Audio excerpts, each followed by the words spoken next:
Back here on Live Impact News, we're going to take a look at that local weather forecast as meteorologist Evan Stewart joins us here today. Evan, we have one more day of decent weather before we skyrocket into the 90s. Yeah, we're going to be back up into the mid to upper 90s like we saw over the weekend. Humidity levels shouldn't be too terribly bad, but it will be a little bit higher than what we saw over the weekend. But it's comfortable out there right now. I was just outside about an hour ago. Temperatures are in the 70s, getting up to around 80 degrees, low humidity, a nice little breeze out there, and some high thin clouds. So all in all, the weather's not too bad out there today. But yeah, we've got that big time heat coming up later this week. We're going about 80 this afternoon, 90 tomorrow, then 96 Thursday, 97 Friday. So we do have that big time heat, getting close to some record highs once again. We didn't set one over the weekend. I don't think we'll quite set one this week either, but yeah, it is just going to be hot. We should normally be around 83. I mean, that is way, way up over what is already a very high 83 degrees in June. I mean, that's hot. 83 degrees is hot, and yet we are just blowing that out of the water this week with really the entirety of the rest of the week after today. Yeah, and once we get into next week, it looks like temperatures might start to moderate just a little bit with a cold front, pretty decent front, looks like comes through on Monday with a good shot at some showers and thunderstorms. Of course, that's what it's looking like today. It can always change. Remember, a forecast, it's not a promise. It's a projection, just like somebody might project that, the Spurs are going to win in 4. That's just a projection. It's not a promise, right? We don't know for sure. Right. Well, we know the Spurs are not going to win in 4. Well, that's true. We do know that Hunter Forst was incorrect in his prediction of a sweep. That is what we actually can totally eliminate from the possibility list here.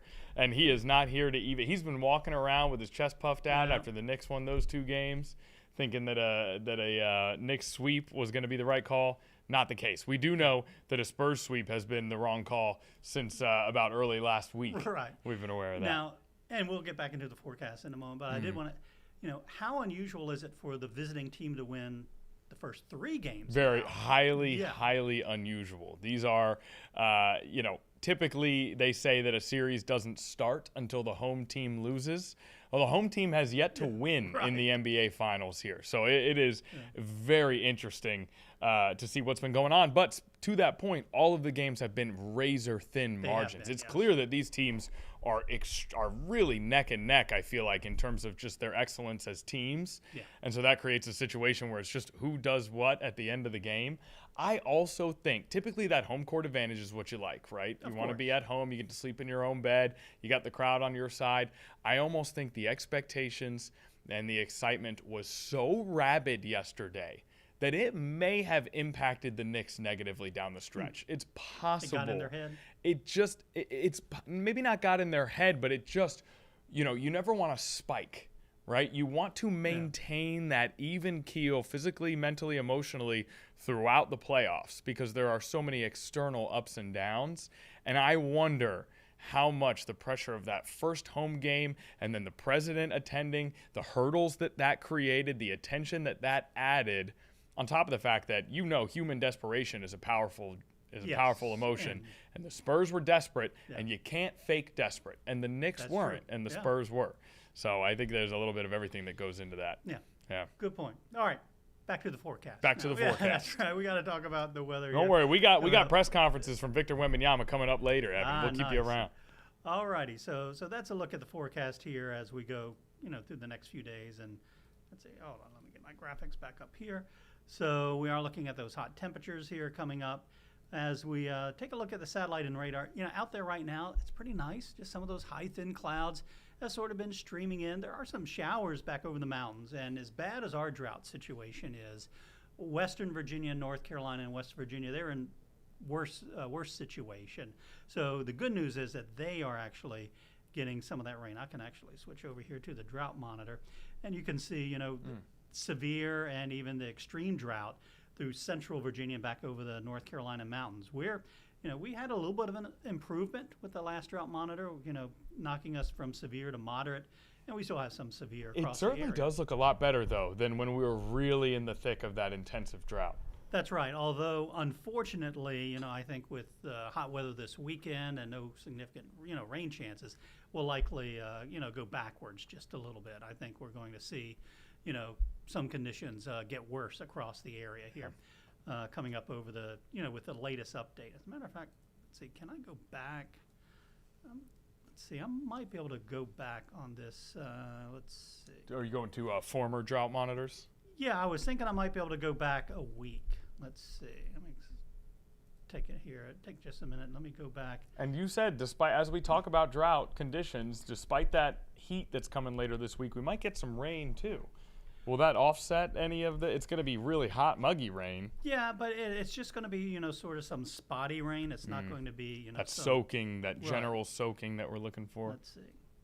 No, yeah, it wouldn't let me go back on this graphic. But anyway, yes, some things have improved with the drought situation, but I think things are not going to get much better. This afternoon, 80 degrees.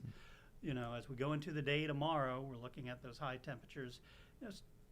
Once again, back up near 90 degrees. A chance at a couple of showers tomorrow. I think they'll be fairly isolated. This run of Futurecast really has them falling apart, as they get here. We might get a quick little sprinkle or a quick little shower. Again, certainly not enough to hardly quench the thirst of the lawns that are out there. I know quite a few people have emailed and said, when are we going to get some rain? My lawn's not doing well. Right. Gardens aren't doing well, as we talked about yesterday. And then just with this heat later this week, back up into the mid-60s by Thursday, it's just going to, exacerbate the situation. I mean, when you start having people who, you put so much time and care into your garden or your lawn, and then Mother Nature just takes out all that effort like it is right now. So many of us just look at the beach days, but there are real consequences to this amount of dryness and heat that we're dealing with. Right, and then you have to talk about, the farmers through the area as well. The corn crop, looks really rough out there. The corn almost looks like yuccas coming up because they just haven't had the rain. So, you have to worry about the crop yields, and with the price of fertilizer and diesel fuel higher, you have to consider those things as well. And, this is, certainly once you get into southern Chesapeake, Virginia Beach, western parts of Hampton Roads, we have big farming communities. Yeah, all a concern when it comes to these types of drought conditions. But then you see that 96, 97, 91, and it's like, well, we got a hot stretch here. We got to get through it. Yes, we do. And again, no significant chances of rain. We have 30% chance, isolated showers and thunderstorms coming in. Maybe a little bit of a better chance on Monday. Some of the long-range computer models are hinting at a little better chance at some rain with a stronger cold front that might try to linger for a day or two. And that would be, some good news. It would get us into next week, not impact the weekends. I know we're thankful for the rain anytime we can, but, I know a lot of people also like their weekends to be, nice. Of course, and Saturday looks nice. 91, lower dew points, isolated, scattered rain. Saturday should be a really nice, in my opinion, not too hot weekend day. Yeah, and Sunday 92. Not too bad either. All right, very good.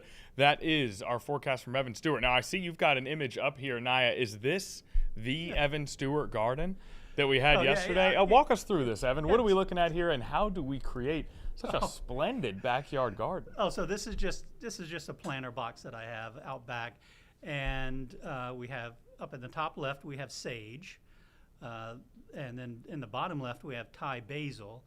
And then we have Greek oregano. That's the one that's kind of overtaken. Now, the sage and oregano, those plants are a couple of years old, so they survive through the winter. And when we got the rain a couple of weeks ago, I mean, the Greek oregano just took over everything, and I've trimmed it back since. So it doesn't look quite as wild as that. But and then somewhere hidden in there, there's a little bit of thyme at the bottom, and then some rosemary at the top right. So mainly, nice. Mainly just using it to, throw in, I wanted to get a basil plant, and they didn't have any basil plants when I went. Because, you always like to put that on like a pizza. Sure, absolutely. The oregano, though, is really just taking up, it's just stepping on everybody. Yeah, it really has. And that plant's, now in its third summer. Wow. As is the sage. So those have really taken over. With oregano and sage having survived 3 summer, into their third summer, they deserve a little room to stretch, I think, right? As long as it's within range. I'm amazed that you can have all those different types of plants all in that same garden. Yeah, and they're all herbs. And, I had parsley last year. And if you've ever planted parsley, the monarch butterfly caterpillars always end up eating, the parsley. They got good taste. So yeah, they do have good taste, and I don't know where they come from and how they find it, but yeah, they do. And I wanted some cilantro. Usually I have cilantro, that because that's always good. If you're doing some fresh salsa or something like that. But yeah, use the sage with with chicken. It's also good, crisped up and fried up, a little bit of fried sage. The rosemary with the chicken is always You're good not as just well. growing plants, you're creating flavors here. That's right. And fresh is always better than, the dried stuff that you get at the store. You're saying that to a man whose cupboard is full of the dried stuff, and I am incredibly jealous of what you created back here. This is great. Does your work as a meteorologist better prepare you to handle a garden like this? Well, one of my first jobs before I got into television, when I was still, in high school and college, is I worked at Norfolk County Feed and Seed on Airline Boulevard in Portsmouth. Okay, feed and seed. Yeah, that's right. And so, I was out there lugging, 50-pound bags of, bird seed and things like that. But they also had the garden center and stuff. So you had, the plants, and, I have to go out there and water. And I don't have much of a green thumb. Right. But, the main thing, those water them, give them a little bit of Miracle Grow. The herbs usually do fine, Yeah. Okay. Very good. I mean, Evan, we love getting to see a little bit of this, especially since we're constantly talking about things that are related to this.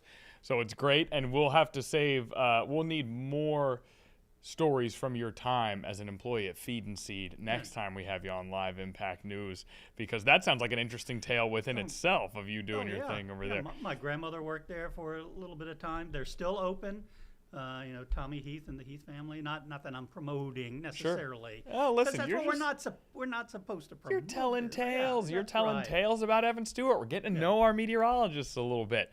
Evan Stewart especially, and the rest of our team, a diverse range of interests, even outside of the climate that we're working with here in Hampton Roads. So we appreciate you coming on, sharing a little bit of that, giving us a forecast. Yeah. I'll have to tell you some 4-H stories one time too. One time. Yeah. We'll save them. We'll put them in the pocket. Right. We'll save them. We're going to bring Evan Stewart, you're the man. We appreciate you very much.